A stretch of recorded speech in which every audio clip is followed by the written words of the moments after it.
Hello, and thanks for tuning in. I'm Larry Tritel, and welcome to Larry's Music Stories.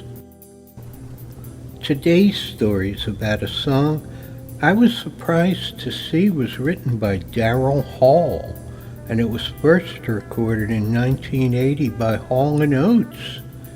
Every Time You Go Away. It appeared on the Hall & Oates album Voices in 1981, but it was never released as a single, and that's probably why I never knew about it. In 1985, a cover version was released by Paul Young.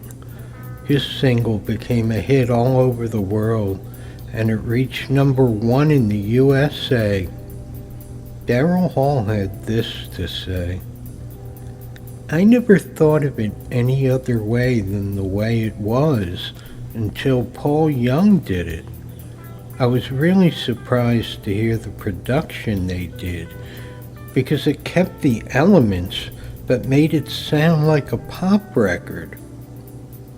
Well, Paul Young's recording features Ian Cooley on piano, and Cooley played a Yamaha DX7 which he had set on the harp setting.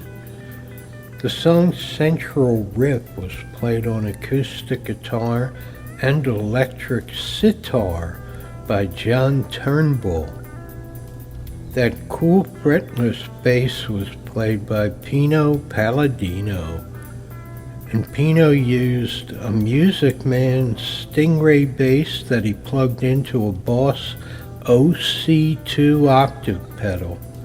Here's what Paul Young had to say: "I almost passed on that song because I was getting into relatively darker material, but my manager said, 'Lighten up a little.' So we went back to the cassettes of songs we'd saved as likers, and what do you know? And it's probably the only song I do that I don't get tired of." How great is that?